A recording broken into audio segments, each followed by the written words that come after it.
Welcome everybody, TennesseeRedStar here. So we're going to be doing a read of two articles. One is going to be coming from Eric Blanc. It's titled "Critique is Easy, What's Your Plan for Power?" and the response to it from DSA's Liberation Caucus member Black Red Guard, titled "Under the Free Bus, a response to Eric Blanc's Critique is Easy, What's Your Plan for Power?" I'm going to be giving my commentary on both pieces, so we're going to get started with Eric's piece. Critique is easy. What's your plan for power? The way to help Zohran Mamdani overcome establishment and billionaire opposition to his agenda has to involve organizing bigger and deeper rather than simply criticizing him harder. There's far more to effective socialist strategy than boldly championing our ideas and loudly voicing criticisms of elected officials who fall short. In late November, I argued that way too much leftist discourse is polarized into denunciations versus defenses of Zohran Mamdani. A more useful and important debate is how to organize enough New Yorkers to win Zohran's agenda and to counteract the inevitable pressures on him from capital and political establishment. Others disagreed. A few days later, the pro-Palestine group Within Our Lifetime posted a public sign-on statement announcing that Mamdani's decision to reappoint Jessica Tisch as the New York Police Department commissioner betrays his campaign promises and aligns him with the NYPD's legacy of policing, surveillance, and repression, which is true, and effectively endorses the NYPD's ongoing collaboration with Israeli occupation, also true. Tisch deserves our critique, and that's a low bar, honestly. She's a pro-Israel billionaire, heiress, as Ross Barkan notes, sounds no different than a Long Island Republican when it comes to the topic of criminal justice. And quick comment, that critique of Tisch is honestly a low bar critique. It's like, and yes, I understand that Eric's clarifying that his position isn't one of keeping Tisch around. Totally understand, but that's just a low bar critique for this woman. Continuing. But before digging into the debate over her reappointment, it's useful to address an underlying strategic question. When and how should the left criticize elected officials like Zohran?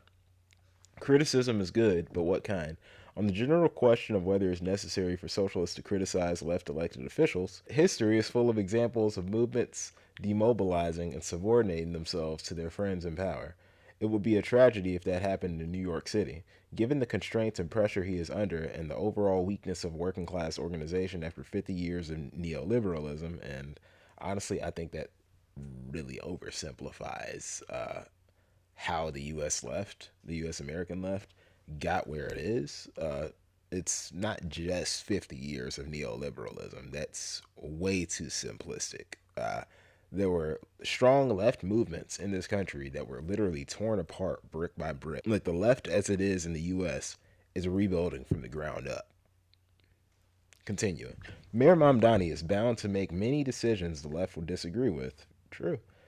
Refusing on principle to ever voice criticisms or to take an independent stand would be a road to ruin for organizations like the New York DSA and the left as a whole. Yes, very true. Demoralizing activists and underlying credibility with its supporters. Which, of course, right there, that raises a good point. Raises an objectively good point.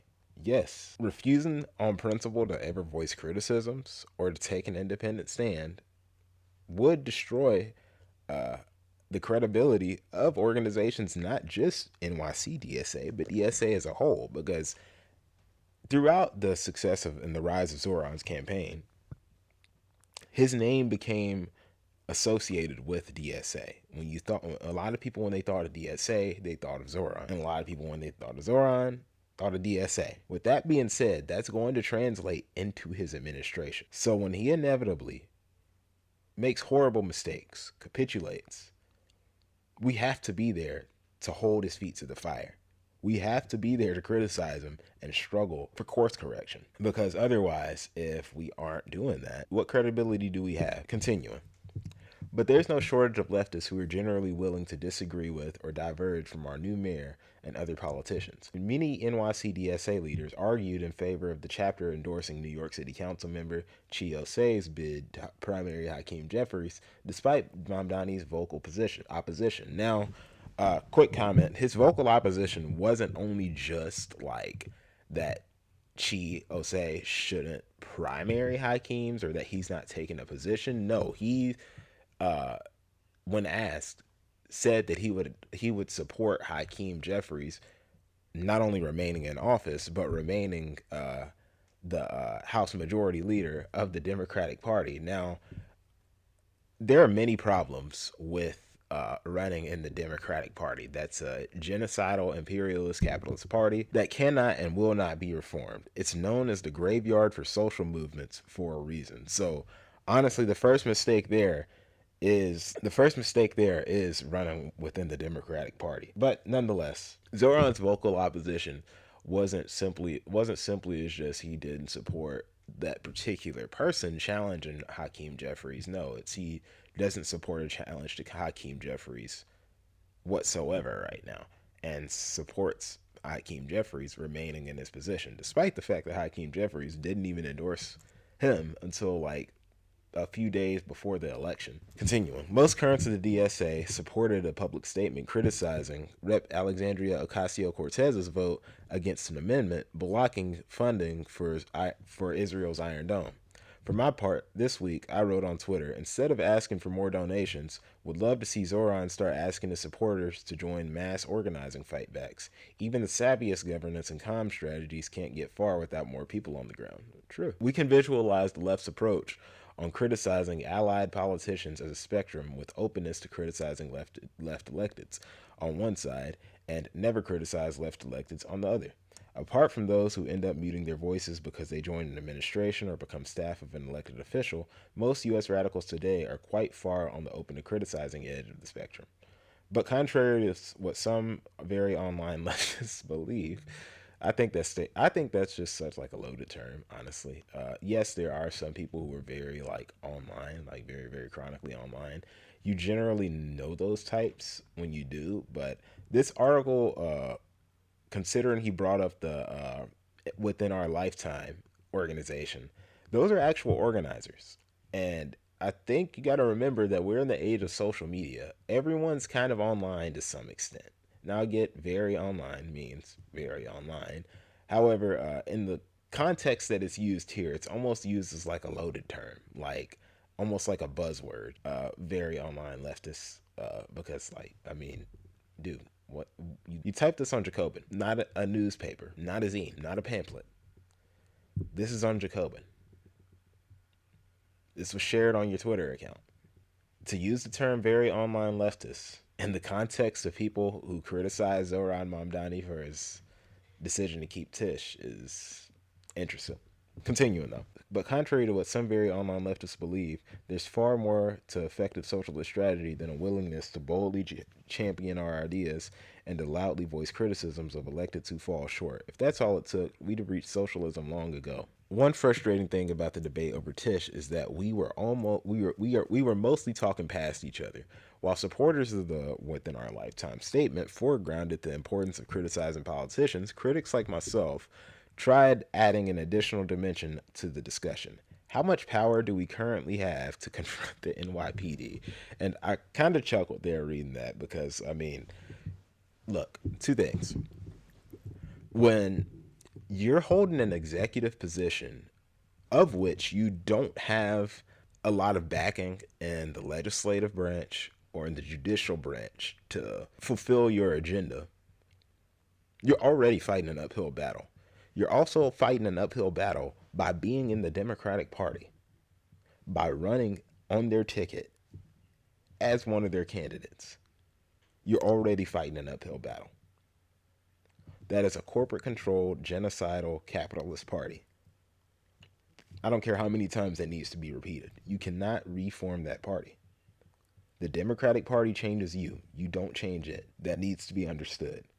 So with those things being said, and also within the current system of capitalism, and particularly in New York City, like the headquarters for US capitalism, basically, you don't have power. You don't really have a lot of power within that system as is. Within the party, the Democratic Party, as is, without backing in the legislative and judicial sectors, as is. Continuing. Pushing back against leftist elected officials is important, but effective left strategy should always combine an openness to criticism of electeds with a rigorous power analysis. More specifically, the intensity of our criticism of left elected leaders on a given issue should correlate with our degree of power.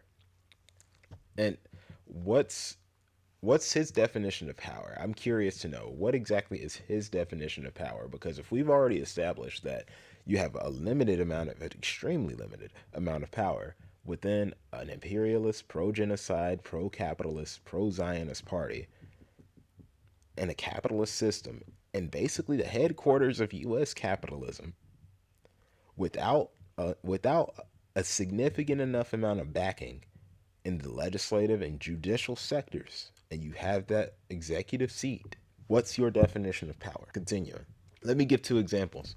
Hopefully, we can all agree that it will be unjust to denounce Zorons for not taking steps to abolish capitalism in New York City, whatever that would mean. Given that neither he nor we have the institutional mechanisms, popular mandate, or organized force to do so, that doesn't mean left organizations should stop advocating this goal, but it's not a reasonable thing to fight Zoran on. Unlike, say, if he were to renege on freezing the rent or pushing to tax the rich. Conversely, when I voiced a low-intensity criticism of Zoran that Zoran could be doing more to plug his supporters into organizing fightbacks, that reflected an assessment not just that this was desirable, but that was immediately feasible. So, are we implying that firing Tish isn't immediately feasible when there's a replacement lined up? Someone much better that can take her place? Continuing. Instead of looking at the question of power narrowly as whether a politician has the technical ability to support a policy, we should employ a more multifaceted power analysis to answer the following questions. How much does the public support that policy? Do we currently have enough power to overcome the concerted ruling class opposition to instituting that policy? Again, what is your definition of power? How strong are the mass organizations and movements supporting that policy? How strongly do they support it? How much institutional power does the left politician have to implement the policy? Will passing the policy make it much harder to pass other urgent agenda points? Is the trade-off worth it? Was that policy part of the left politicians' campaigning platform? How strong would the popular backlash likely be if the left politician supports that policy? Will it doom their reelection? How damaging would that be for left organizations and movements? My main issue with Within Our Lifetime statement and its underlying strategy of constant and relentless denunciations that is widely shared across the far left is not that it takes a critical approach to Zoran's bargains with the ruling class elites and institutions like the NYPD. It's good for there to be a pushback, but the real debate is over what kind of pushback. Unfortunately, the tactics used by these critics do not correspond with the amount of power we in our electeds currently have in relation to the NYPD. That doesn't mean giving up the fight. There are many ways to explicitly or implicitly criticize a mayor when our power on a given issue is still low. In such circumstances, our tactics should focus on winning over the public, our main source of power, and the intensity of our criticism of elected officials should be tailored accordingly. When our power is low, it can be fine to start a public conversation by posting online or positively calling on a leftist elected to do something. But in that type of situation, we should avoid denunciations, and we shouldn't delude ourselves into thinking that social media agitation on its own does much to move the power needle, which that's a good point. That's a reasonable point, that social media agitation on its own doesn't do much to move the power needle. It's a tool. It's a useful tool, but it doesn't do much to move the power needle, which it all comes down to organizing, mass organization outside of the Democratic Party. And look, we'll dive into all that later, like a lot more of my thoughts and opinions on this later after we get through the Liberation Caucus's response to this. But we're going to continue. Not enough power against the NYPD. Critics of my argument will respond, wait a minute, it's not true Zoran doesn't have the power to fire Tish. But how real is this power if it would prompt a police and potential capital strike to force Zoran to rehire her or ignore the directives of a more progressive appointee? If Jonathan Ben Menachem's excellent article for The Nation, If We Want Mamdani to Beat the NYPD, the left must build power, he points to the strong historic precedent for this worry. Bill de Blasio, whose campaign emphasized police reform more than Mamdani's, also fought the police unions and lost. Cops turned their backs on de Blasio and walked off the job. a classic police tactic, given that work slowdowns generate headlines reinforcing the myth that police pullbacks endanger residents. Now, and some important context with Bill de Blasio's campaign on police reform, which again, I feel like this is something that Eric oversimplifies here. Uh, Bill de Blasio was the one who ended stop and frisk in New York City, which overwhelmingly impacted Black and Hispanic New Yorkers. Now, that's just some important context. I feel like that's a part of this article. It's something in this article that's a little oversimplified. That's a little way too oversimplified, because when you say Bill de Blasio, whose campaign emphasized police reform more than Mamdani's, it oversimplifies it to just police reform, not exactly what kind of police reform, what policies were reformed, and who those policies impacted the most. Stop and frisk was ended by Bill de Blasio, which stop and frisk overwhelmingly impacted Hispanic and Black New Yorkers, Hispanic, brown, and Black New Yorkers. Was objectively a good thing for Bill de Blasio to do. No matter what the police's response was, no matter what the response from the police union was, it was objectively a good thing for him to do. Continuing. Whether we like it or not, firing Tisch at this moment risks sinking Zoran's new administration in a losing battle before he's even taken office, and before he cemented popular goodwill by delivering tangible improvements in their daily lives. And with everyone in the city and country looking at New York as a test case for socialist governance, the fate of all of our bottom-up movements and organizations is tied to this administration, which is true, yes. The fate of all of our bottom-up movements and organizations is tied to this administration, which is more reason for him to fire Tisch. Continuing. A left politician's power to make a lasting change is quite limited if taking an unpopular step will create so much popular backlash that it all but guarantees that centrists or reactionaries will win the next election and reverse the progress made. Consider Mayor David Dinkins' fight for police reform. He won the short-term policy fight to establish an independent civilian complaint review board, despite 10,000 cops who drunkenly rioted against this in 1992. But backlash against Dinkins' push on policing fueled Rudy Giuliani's narrow mayoral victory the following year, resulting in 8 years of untrammeled police persecution of Black and brown working class community. The rise of Eric Adams and Giuliani raises another point mostly overlooked by the defenders of this intransigent approach. Public opinion can play a major role in constraining the power of elected to marginalizing movement. The main push to keep Tisch came from billionaires and establishment politicians, but public support, which is a bad capitulation, really bad capitulation, but public support for police and concerns about crime facilitated these elite efforts and constrained Zoran's room for maneuver. Online leftist echo chambers provide a very skewed impression of where most people are at. If claims about police reform being an electorally winning issue were true, we'd see a clear reflection in election results, in polling, or in millions of people in the streets, or in millions of people in the streets. Now, is that counting or not counting non-voters? Serious. I'm not memeing here. I'm not making any jokes. Like, is that counting or not counting non-voters? There are people who don't vote, and they don't vote for a reason.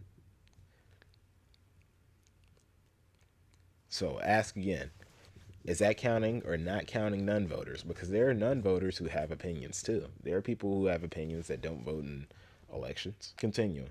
Rather, mass protests dried up after 2020. Have you been asleep? Continuing. Eric Adams was elected mayor in 2021 on an anti-defund, pro-public safety message that particularly resonated with Black and Latino working class voters. And recent polls show that only 18 or 22% of New Yorkers have an unfavorable opinion of Tisch, and that this opposition is significantly higher among college educated voters. Even Latinos, the racial group most opposed to Tisch, overall favor her more than they oppose her. Polls, of course, can be wrong, though normally at the margins, and people's views can change. If Tisch continues collaborating with ICE, and activists start doing more concerted outreach to our neighbors about her role, her popularity could plummet, and her ouster could become more feasible. But in the meantime, leftists should dial back the intensity of our criticisms of Zoran's reappointment decision and avoid misleading betrayal claims. It's good to push back against Tisch, but given how few people currently agree with us on this, The most appropriate and effective mechanism would be a tactic like a canvassing campaign to get hundreds of thousands of New Yorkers to sign a petition for calling for Tish's ouster. That would allow and oblige anti-Tish activists to go out and persuade those who currently support her or who don't have thoughts about her one way or the other. If we can't commit to putting in the low risk but high effort legwork of winning over community members door by door, which honestly, why isn't this being done right now? This could easily be done right now. I don't live in New York, but I mean, I'm just saying, could this what was done to get Zoran into office, that can be done to reach these people. What's the wait? Continuing. If we can't commit to putting in the low risk but high effort legwork of winning over community members door by door, conversation by conversation, why should we expect Zoran to risk his administration and his affordability agenda, and with it the momentum of a resurgent nationwide left, over a premature fight that we don't have the power to win yet? Which, again, I'm gonna try to save my rebuts and personal opinions for the end, for after reading through the full Liberation article, because I want those of you who are reading this for the first time with me be able to just kind of get it straight through it both, before I get into my personal opinions. Sometimes I'm just going to sprinkle them in there anyway, and you just got to bear with me on that, just being honest. And honestly, that's something that could have been done. That canvassing campaign could have been done in line with the campaign. Continuing, beyond the echo chamber, though there will be instances where Zoran is being unjustifiably compromising or risk averse, it generally makes sense to look at both his strengths and limitations as reflections of the balance of class forces on a given issue, and the sobering reality that our electoral reach has rocketed far past our on the ground organized power. All the openings and challenges of this moment are concentrated in that power gap. The way to help Zoran overcome establishment and billionaire opposition will mostly be organized bigger and deeper rather than criticize harder. Posting denunciations online or passing unenforceable resolutions on accountability too often function as substitutes for the much harder and much more impactful work of changing the relationship of forces. Our late comrade Jane McAlevey once told me that organizers wake up every morning asking how to engage the people who don't agree with us. These folks are definitely not part of our social media feeds, and they're not coming to our activist meetings. They're not there. In the fight for affordability and justice, we should always keep in mind Jane's challenge. Do you spend most of your day talking with people who don't agree with you? If you're serious about building class politics, then the answer is yes. And look, I'm a guy who lives in the South. I'm a black communist in the South. I'm basically behind enemy lines at all times. So yes, I talk to people who disagree with me every day. So yeah, I can personally answer that question and say I talk to people who disagree with me literally every day. Even within my own organization, I talk to people who disagree with me every day. I'm gonna give some quick comments on this article before we jump to the Liberation Caucus's response. So First things first, we're going to circle back to the question of what's your definition of power, because that is important. What's your definition of power? And two, are we leading the people in this? Or is this strategy leading the people or tailing the people? Because from my read of this just seems like this is a strategy to tail the people, to tail the masses, rather than to lead the masses. We'll dive deeper into that later after reading the Liberation Caucus's response. We'll dive deeper into that. But turn over to the Liberation Caucus's response. Under the free bus, a response to Eric Blanc's critique is easy, but what's your plan for power? No longer does the white left support the ultimate cause of the working class and its historical revolutionary role. Instead, the white left subsumes its hunger for white bourgeois legitimacy behind Marxist rhetoric and intellectual masturbation. The white left and its major organizations support only safe, tame, reformist struggles, which I can agree. That's what I got out of that article too. Labeling all who would go further in developing revolutionary contradictions as adventurous, the racist character of the white left is concealed behind a progressive pretense, only one step removed from white bourgeois liberalism. Agreed. Seldom, if ever, does the white left support the right of black people to national self-determination and their right to organize in armed capacity to resist the aggression of the Euro-American capitalist state. An open letter to the white left. Eric Blanc's recent piece, Critique is Easy, but What's Your Plan for Power, raises several important questions that I personally believe are necessary for DSA and the movements as a whole to struggle with, which I agree with 100%. It's not like the article was complete shit. It's an article that I heavily disagree with on a lot, but it's not like it was complete shit. It was a decent article, raised some good points, so I can agree there. But continuing, one of the benefits of DSA is that it allows open and comradely struggle over key questions, such as what is the correct behavior of a social democratic elected official, particularly in an executive position. Zoran isn't a socialist. To be a socialist in the Maoist sense means being a communist, aka a firm partisan of the principle that this system will not end with anything except the overthrow of what currently exists and its replacement by a dictatorship of the proletariat. And I agree with that sentiment, though I don't necessarily identify as a Maoist. I do agree with that sentiment that Zoran is not a socialist. He's more of a social democrat. Continuing. Another question. How do we secure real power over the police? And is this even possible while we live under fascism? No. History has shown that social democratic projects, particularly in the imperial core, inevitably end up embracing rapprochement with capitalism, imperialism, and the ruling class, which honestly we're already seeing that on a small scale with Zoran. This is because we'll dive into that later. This is because ultimately the rubber band of capitalism will stretch to accommodate these reforms to preserve itself. See the New Deal. The primary contradiction in this country remains stolen land worked by stolen people. Everything that happens in this country revolves around the mountains of bones and rivers of blood upon which this country sits. Applying a tiny band-aid in the form of free public transit does not mean that the police cease to be the police or black people cease to be oppressed. I'm confident that Comrade Blanc would agree with me on this point. It is important for us to have a working definition of power, which I literally said exactly that in my commentary of the first article. I'm like, look, first, what is your definition of power? Continuing. I and most Maoists personally adhere to Huey P. Newton's definition: the ability to determine a phenomenon and make it act in the desired manner. Basically, power is the ability to make something happen that would not otherwise happen if not for your intervention. For example, a movement can be said to have power if it is able to successfully physically stop evictions. The CPUSA squads that literally moved evicted people's furniture back into their apartments during the Great Depression can be said to have had power. True. Black people's power during our 500-year-long struggle for freedom in this country hasn't come from begging the white power structure. It's come from us scaring the shit out of this structure. This people's power, mass power, power that does not compromise and that does not yield the enemy, power that is capable of exacting a consequence if it is not yielded to. This is the power that must be built, which I agree with. And we're going to expand on that point later because that literally connects to a point that I'm going to make when I get to my rebuts of the Eric Blanc article. The enemy has its weapons. We must have ours. Otherwise, we cease to be real political actors. An elected that knuckles under the demands and dictates of the likes of Trump, Hochul, Jeffries, and Lander is not a powerful socialist elected. Wholeheartedly agreed.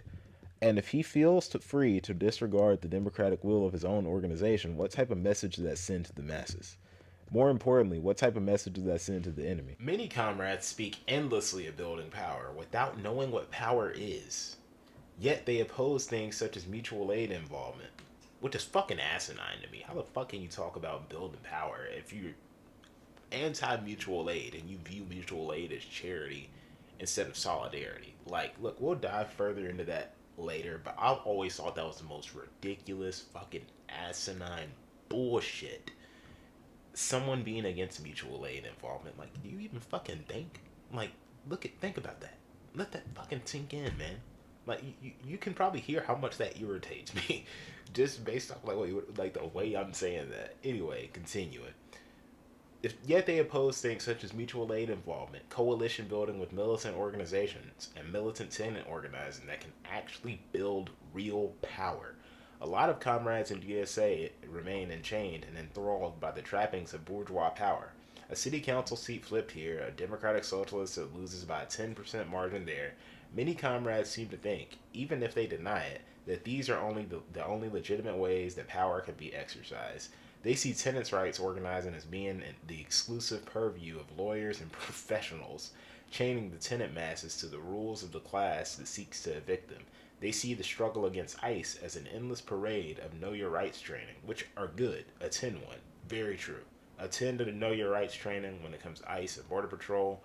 I strongly advocate for that. If you haven't done that, fucking attend one. Go. Continuing.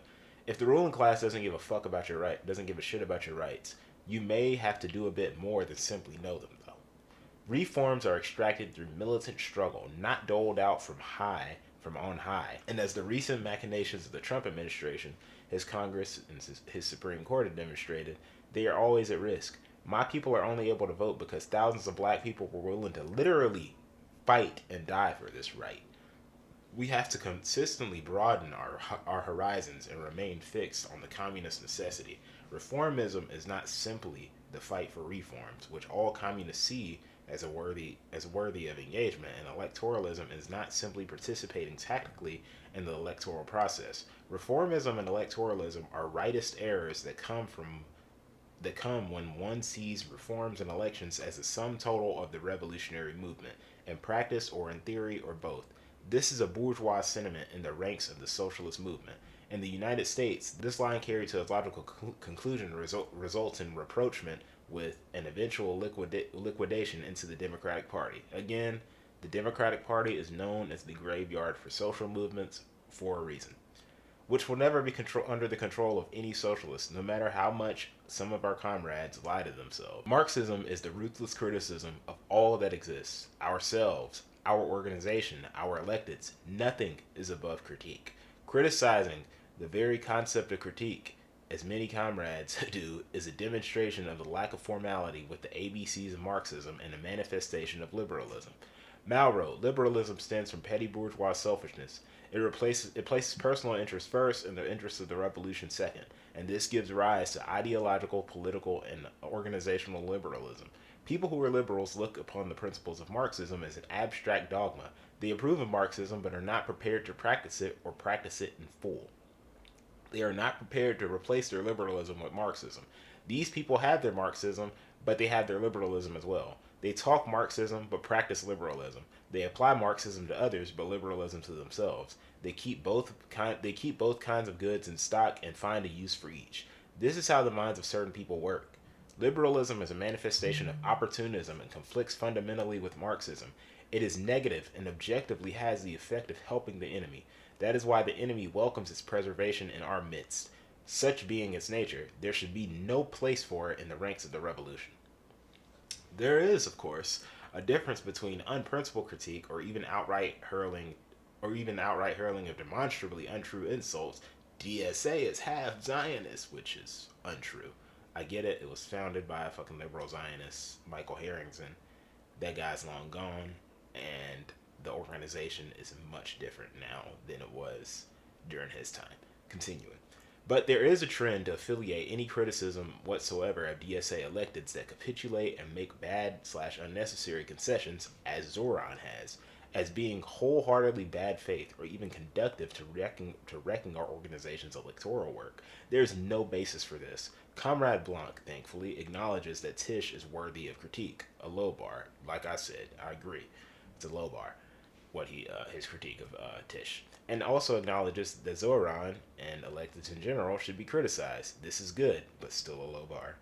However, his analysis is straitjacketed by continued adherence to strategic electoralism and reformism, which are in and of themselves anti-revolutionary. We've defined revolution in the Marxist sense. The job of the socialists, the communists, is to expose contradictions and bring the intermediate, the majority of the people that say voted for Zoran, up to the level of the advance, the people who say signed the within our lifetimes letter. It is a travesty to acknowledge in theory the right to criticize, yet never use it, instead choosing to make excuses and do spin doctoring for free. Criticism must be issued against every betrayal and everything that is anti-people. Jessica Tish is anti-people. There's no reason for one who calls himself a socialist to keep her in his administration. True. To refuse to expose this would be liberalism and betrayal. Also true. The role of a socialist elected is to be a tribune of the people, a servant of the people, and to use the Black Panther Party term, an ox to be ridden by the people. Ridden by, not ridden over. The role of a socialist elected is not to fly over the democratically expressed will of his local party/organization branch and play kingmaker. This is a manifestation of bourgeois politics. To get to the meat of the article, Blanc asks a question: how much power do we have to confront the NYPD? The fact that Blanc asked such a question demonstrates further his reformist and electoralist line. The question should be worded: how much power do we have within the constraints of this system to confront the NYPD? If you rely on the enemy system, you will not have any power and will be forever restrained. Why would we limit our imagination and our work to constraints by a system that has produced Rikers Island, the murder of countless black and brown people, and the torture and kidnapping of our undocumented class siblings? Good point. The masses of Minneapolis, LA, St. Louis, Chicago, and countless other cities where the people have risen up and organized in anger and rage show how to confront the NYPD. The Black Panther Party showed how to confront the police with antagonism. They are our enemy. Seizing upon the primary contradiction with regards to the police, the fact that they exist as a domestic armed wing of our enemies, the capitalist class, joining the people in struggle instead of lecturing them and learning from the people instead of trying to use them as tools. That is how you build a movement with actual power to confront the NYPD and other pigs, which is true. When you chain yourself to the enemy's tools, you remain a slave in the enemy's house, and you will again never have any power. Imagine if my enslaved ancestors relied exclusively on courts and the conscience of an apathetic or hostile white system, one developed by and used to uphold the whims and wishes of slave owners to secure their freedom. Power is not given, it's not built, it's conquered. We must remember the war aspect of the term of class war. These people are not going to give us anything, especially when we come as beggars to their door. We cannot limit ourselves to the enemy's rules. The house will win every time, even if you think the people have won. The police ultimately have to be broken up and abolished. This is basic.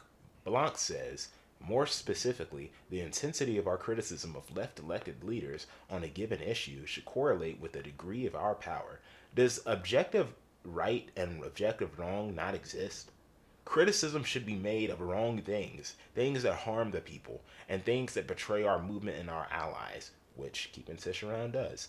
What was the purpose of the within our lifetime statement, correctly criticizing the pig Tish and calling on Zoran to uphold the principles of the movement he invoked in his campaign and his claim to live by, one of which is some form of abolition? Do we reject the opportunities to politically educate the masses, expose contradictions, and form coalitions with like-minded comrades and push the envelope further? What type of Marxist would we be? Furthermore, why do we consistently demand that our Palestinian comrades sit back and patiently acquiesce to being thrown under the bus for more social democratic reforms that may or may not ever come here at home, which I'll raise a bigger point to that later, but it reminds me of a certain quote by Martin Luther King of the white moderate who's more devoted to order rather than justice, and we'll expand on that after I'm done reading this article. We're almost at the end of it. These same types of concessions to white people's power were foisted upon my people during the Black Liberation Movement, and comrades in SNCC and the BP and the Black Panther Party rightfully rejected them. Being uncompromising in the struggle for our liberation, because nobody will free us but us. They built real power. The Palestinian comrades have the right to this same rejection. You cannot use and invoke a people's struggle to win an election and then throw them under the bus. Playing games with people never comes to a good end. Just ask Biden, the Biden administration, and the Harris campaign that one. Continuing. Blanc asks us several questions for us to keep in mind when we are analyzing whether or not we should support a policy. 1. How much does the public support that policy? 2. Do we currently have enough power to overcome concerted ruling class opposition to instituting that policy? 3. How strong are the mass organizations and movements supporting that policy? How strongly do they support it? 4. How much institutional power does the left politician have to implement the policy? Will passing the policy make it much harder to pass other urgent agenda points? Is the trade-off worth it? Was that policy part of the left politician's campaign platform? How strong would the popular backlash likely be if the left politician supports that policy? Will it doom their re-election? How damaging would it be for the left organizations and movements? Basically, Blanc and the rest of the DSA, right, wants us to think like bourgeois campaign managers and staffers. His analysis ignores the masses who do not engage with the polls. What fucking point did I bring up earlier? I said counting or not counting non-voters. Because there are people who don't vote who have opinions. There are people who don't vote who have strong opinions that are in line with the things that Zoran could do. But those who do not engage with the polls, elections, and the like because they have a more advanced view of the system. Particularly strange is the question regarding urgent agenda points. What urgent agenda point is more urgent than standing in the firmest solidarity in practice, not just in words, with the Palestinian people who are enduring a genocide? Should they sit back and wait for the right moment in a city halfway across the world? Should they fear the backlash of the American public? Mass organizations are brought up. Mass organization of the Palestinian people and their allies. Several whole DSA and YDSA branches. Several abolition and black liberation organizations and a variety of other organizations of the masses are signatories to the letter. Furthermore, the masses are diverse. The black lumpen proletariat masses tend to think radically differently from middle-aged black churchgoers or college-educated second-generation Chinese Americans. Before we do mass work, we must ask ourselves, which masses do we want to organize? Do we want to organize the masses of liberal Zionists, gentrifying transplants? For whom do we work? Whom must we organize in the service of building the only type of power that matters, the power to topple this empire? This is akin to social democrats appealing to the mythical normie, who usually always end up agreeing with, living in the same area as, and looking like them and their friends, while ignoring everybody else as either existing solely online or as being too small to matter. Now, that's something else we're going to unpack more later, too. I'm interested in the masses that tore up Minneapolis for George Floyd, those who are chasing ice pigs off the streets. I'm interested in getting as many people to think and act like them as possible and in organizing them. Blanc claims the mass protests died out after 2020, which to that I was like, have you been fucking sleep? What happened in LA this spring? What is happening in Chicago, in New Orleans, Minneapolis, and NYC? The people themselves, what happened on the college campuses last year? Like, yes, that's not mass protest city to city and taking over city blocks. However, across the country on different college campuses, they were shutting shit down. Continuing. The people themselves, without a social democrat hovering over their shoulder, are doing what has always been done. They are exercising their power and fighting back. Those are the people I want to see in DSA. Same. These are the advanced masses, the people who know that this shit is fucked up. We orient toward and unite the advance. We don't orient ourselves toward the intermediate, certainly not falling backwards. This is a call for tailism, and I came to that same conclusion reading that article. Falling behind the consciousness of the advanced masses is what tailism is, and right opportunism, incrementalism, gradualism, and eventual cessation of any true socialist agitation at all, which is the default position of the white left and the reason why it has little to no power. We bring people up to our level. We never sink to the level of the ideologically and politically backward unless we want to end up sitting between Jessica Tisch and Benjamin Netanyahu when he goes to New York City and inevitably leaves without ever having felt handcuffs. Spoiler alert, Zoran is not going to arrest Benjamin Netanyahu. I'm calling that shit now. And what is to be done? Lenin tells us attention must be devoted principally to raising the workers to the level of revolutionaries. It is not at all our task to descend to the level of the working masses. Building power against the NYPD means recruiting, empowering, and applying the tactics of those who have been abused by and are in the front lines of the struggle against the NYPD. The NYPD is not scared of Zoran or reformism. They are scared of the militant masses who spit out reformist tripe and refuse to engage with it, because these comrades have seen that shit before and know that it leads nowhere. Comrades from within our lifetime have been in the forefront of building solidarity among colonized people and keeping the militant struggle of the Palestinian people on the agenda, and we should unite and learn from them. Blanc writes off police reform as a not winning issue, as if the struggle against police didn't lead to the most important socialist formation in American history, the Black Panther Party, and every uprising over the past 70 years hasn't been triggered by the police and their slave catcher activity. This is an insult to the memory of Mike Brown, Breonna Taylor, Vonda Myers, and the thousands of my people who have paved the streets of this country with our blood and those who rebelled in their name. True. Videos of ICE snatching people off the streets, arousing the ire and the rage of the masses. But the police reform is not a winning issue. In working class communities working class black communities around the country, and black music and cinema, the struggle against the police is front and center. This could only have been produced from within a white academic bubble, devoid of practice or experience within the masses. Should we wait for Jessica Tisch to harm and brutalize more of our comrades before we denounce Zoran's cooperation with her? Should we wait for Brad Lander to dump more of NYC's money into Elbit systems before we denounce Zoran's endorsement of him, rat fucking his chapter in the process? Should our elders have waited until the majority of white Americans supported viewing black people as human beings to struggle for our rights? This wait and see, don't go too hard approach is the surest road to the grave. Very fucking true.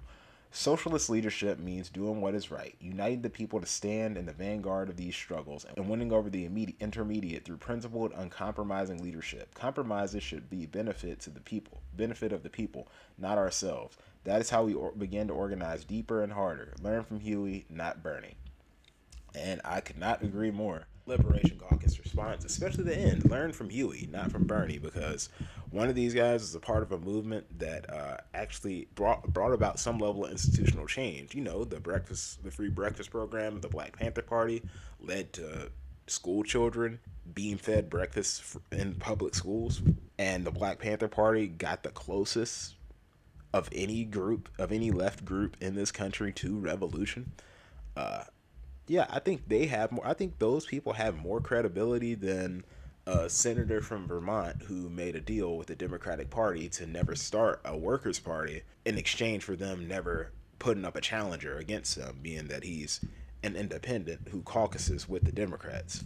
Now, as for what I have to say about this, obviously I have my agreements with the Liberation Caucus's response to this, and I think that Black Red Guard did a great job in laying out his response. Now, for my comments, I think it's pretty clear that Eric Blanc, yes, he raises some good points that should be discussed further within the wider organization of DSA across all chapters, because DSA has someone in an executive position in the largest city in the country. That's a big deal. His mistakes will have downstream effects on the organization and their credibility. But with that being said, it's obvious that Eric Blanc's point of view on the issue of Tisch comes from a completely different lens, and he will never see that struggle through the lens of colonized people. He just won't. He won't see that through the struggle. He won't see that through the lens of people of black and brown New Yorkers who were impacted by the stop and frisk policy. He won't see that through the lens. He won't see that through the lens of the people who are being rounded up by ICE, the people who have family dying in ICE custody or going missing in ICE custody. He won't see that through the lens of Palestinian people who have to watch their family endure genocide abroad while they face repression for speaking out against it, and they're dismissed by politicians and lied to by politicians here at home about it. He can understand or try to understand as much as he wants to, but as a white male in America, as a white male he's a labor professor, but I'm not sure what his work history is. I don't know a lot about the guy, like his personal history, but he's a labor professor, white guy. He will never, ever, ever truly be able to see issue of police reform through the same lens that black, brown, Hispanic, Palestinian people, colonized people do. And again, it makes me think a lot of that Martin Luther King quote of "We do not need allies more devoted to order and justice." Well, the full quote is "I've reached the regrettable conclusion that the Negro's greatest stumbling block in his strike toward freedom It's not the white citizens counselor or the Ku Klux Klaner, but the white moderate who is more devoted to order than justice. And this quote applies here. With when you read these two articles, this quote applies heavily here because Eric Blanc's article, it's which I would honestly like summarize as an endorsement of tailism, is a clear example of that of a white moderate, and I will say white moderate in this sense meaning would be like a sock dem in this context, not like an actual literal moderate. So I do want to make that distinction known. Being committed to order, more committed to order than justice. Justice is firing Tish. Justice is getting rid of Jessica Tish. Justice is supporting a challenger to Jeffries. And this is where and it goes back to what I said when I said that the Democratic Party is the graveyard for all social movements. And now when he talks about protests drying up after 2020, which they really didn't, protests continued, though they were in smaller scale, and we saw other protests pop up for other issues, such as the campus protests, and recently this year, the anti-ICE protests in LA, New York, Minneapolis, Chicago, New Orleans. Their community response through the anti-ICE protests. That's what made me ask earlier, have you been sleeping under a fucking rock? Because yes, while one thing I can say about the 2020 protests is where they failed and went short was there was no leadership, there was nothing to guide all of that energy. We had millions of people in the streets, all 50 states, in every major city, flooding the streets. That was a year of an uprising. And had there been leadership, had there been organized leadership, like a vanguard, for example, to direct all of that energy into something that could last and exert its power, things would have went a lot differently. And there's something that needs to continue to be studied and worked through seriously. However, there is also another reason why the protests of 2020 appear to have dried up. The police learned from 2020, definitely. Cop cities aren't popping up all over the country for no reason. Cop cities have popped up in direct response to the 2020 protests. And also, the Democratic Party absorbed that energy to win the 2020 election. Had it not been for the 2020 uprisings, Trump likely would have won his second term that year. COVID definitely played a factor, but the nail in the coffin were the uprisings for him winning the second term that year. Had it not been for those uprisings, he likely wouldn't have won a second term. And the Democrats won on empty promises and milquetoast promises. They backed down from the defund the police messaging, and all they did was create a national database, which literally was done away with by the stroke of a pen this year. At the very beginning of this year, the Trump administration did away with that with the stroke of a pen. A national database for abusive law enforcement officers. That's what came out of that. The Democrats funded the Democrats. They funded the police. They increased police funding. Cop City in Atlanta, a Democrat-led city.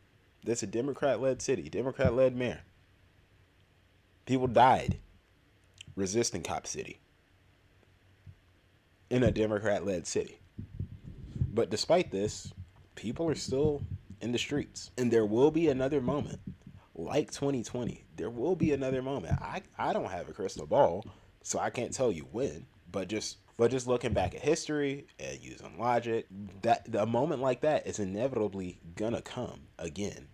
And we, the left, we have to be ready to meet that moment. Because what's gonna happen is, if we don't organize outside of the Democratic Party, because a lot of this does come down to us organizing outside of the Democratic Party and building a real workers' party and building dual power. That's what this really all comes down to. Real power, what that looks like, dual power, and the workers' party, independent of the Democratic Party. The Democratic Party cannot and will not be reformed. It is known as the graveyard of all social movements for a reason. And exactly what's going to happen if the left doesn't get it together, the U.S. left doesn't get it together, this socialist movement, the DSA will be co-opted by the Democratic Party, will be co-opted and rinsed of all of its radical elements by the Democratic Party. That's exactly what will happen if we don't organize and build our own power outside of these systems, outside of the two-party system, outside of the duopoly. There's a framework there. The Black Panther Party came the closest to seeing out a revolution in this country of any left-wing movement in this country. And how did they do that? They may have ran in some elections, but they didn't run to win. They didn't run actually caring about winning and trying to change the system from within. They built their own power. They built dual power, independent of the system, and they defended it. That's something you have to do. That's power right there. Because, again, I'm going to circle back to something I said earlier in the video. When you run on the Democrat ballot line in a party that's pro-capitalist, pro-genocide, pro-Zionist, pro-imperialist, in basically the national headquarters for U.S. capitalism, New York City, and you don't have backing in the legislative sector, in the legislative branch of your government, in the judicial branch of your government, you don't really have power. And to echo one of Black Red Guard's points, power is conquered. You can't expect to use the ready existing machinery to build power. That's just not going to work.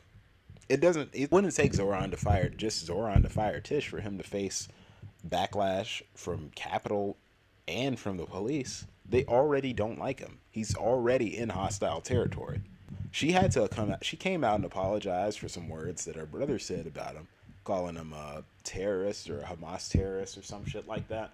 But a public apology doesn't equate to disagreement. That can just be for PR purposes. She agrees, no doubt. She agrees. Jessica Tish is a Zionist, ideologically a Zionist, a billionaire Zionist, comes from a rich family. I'll echo another point said by Black Red Guard. No serious socialist has any business keeping someone like Jessica Tish in his administration. So again, a question I would ask, Eric, what's your definition of power? If your definition of power is simply holding an executive seat, again, it goes back to the guy doesn't have a lot of legislative or judicial backing. He's engaging in opportunism by running in the Democratic Party on their ballot line and holding a seat on their electoral ticket with that D beside his name, and under a capitalist system in New York City, which is basically the headquarters for U.S. capitalism. You have none. You don't have true power.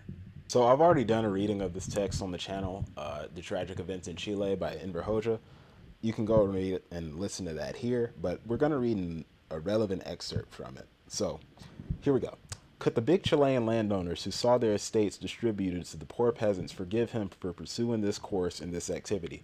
Could the manufacturers of Santiago who were expelled from their nationalized plants tolerate this, or their American companies which lost their power? It was certain that one day they would unite to overthrow him and regain their lost privileges. Here, a natural question arises. Was Allende aware of the atmosphere that surrounded him? Did he see the conspiracies being hatched up against him? Of course he did. Reaction operated openly. It assassinated cabinet members, functionaries of government parties, and rank-and-file officials.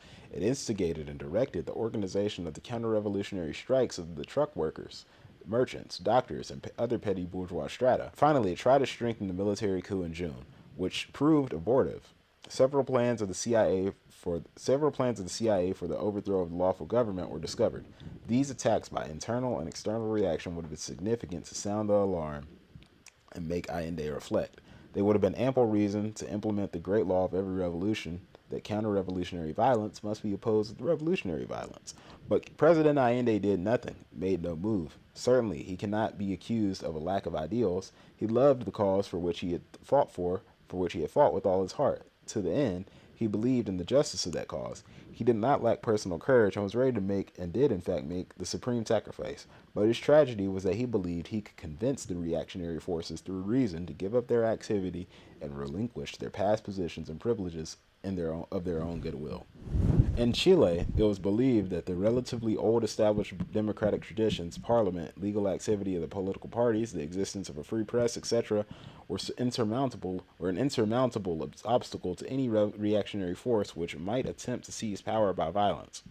The reality, however, proved the opposite. The coup d'etat of the rightist forces proved that the bourgeoisie will tolerate certain freedoms just so long as its essential interests are not affected. But when it sees these interests are threatened, it is no longer concerned about ethics. So, with that being said, of course, New York City is not Chile. Jessica Tish is not Pinochet. Zoran isn't Allende, but there are some parallels that you can reflect on there. Jessica Tish has already helped ICE, already assisted ICE, has already used NYPD to brutalize protesters on college campuses, to brutalize protesters in the streets, has already used her power to go after protesters, legally go after protesters, has already used her power to go after a guy who was selling some fucking cards. This guy's name was Comrade Workwear. Literally was just selling like playing cards with like CEOs, like info on there, like their name and what companies they own and like how much money they make and like just general info, like literally general info about the billionaires and how they profit off of human suffering, so on and so forth, This guy literally lost a lot of his Instagram accounts, almost lost his entire Comrade Workwear brand because of that. The police showed up at his door. The FBI showed up at this guy's door just for some playing cards. And that was because of Jessica Tish. And we can't forget Luigi Mangione, who's still innocent because there's no credible evidence that he actually shot Brian Thompson. So with that being said, you've already got a slew of examples that Jessica Tish is going to do what Jessica Tish wants to do. And if Zoran decides that he's just going to keep her around, I hope he's ready to wrestle with, because, I mean, DSA, us communists, not even just DSA, but us communist socialists are going to have to clean up his mess when the NYPD inevitably kills, maims, brutalizes innocent black, brown, indigenous, colonized person on a subway, on the streets of New York, at a protest, or they assist ICE. That's a mess that we're inevitably going to have to clean up. So, but that can also be avoided if Zoran just simply fires Tish on day one. He's not being asked to abolish the NYPD. He's not being asked to start firing cops. He's simply being demanded. Fire Jessica Tish. That is an immediately achievable and doable demand on day one. He can do that on day one. And it's for the greater good. So it must be done. I'm going to go ahead and wrap this video up right here. But final thoughts are, while Eric Blanc article does raise some good points, all in all, it's an endorsement for tailism. And some of the same arguments that I see used in critique of the Within Our Lifetime letter or the critiques of Zoran, or some of the same arguments that I've seen K-Hivers use in regards to criticism of Kamala Harris, and some of the same arguments I've seen Biden dead-enders use in the term in context of Biden remaining the Democratic nominee, or Biden's presidential record, and the things that the terrible things he did while he was still in office. But let me know your thoughts in the comment section down below. If Eric or Black Red Guard are listening to this, I would also love to hear your thoughts. I would also love to read your thoughts in the comments. Feel free to drop it down below, even if you've like passionately disagree with some of the things that I said in my video, I'm eager to hear no matter what. Anyway, until next time, for everyone else, get involved with your local left. Don't just listen to these videos and go on to the next. If you're not involved in your local left, get involved. Until next time, I'll be seeing y'all. This is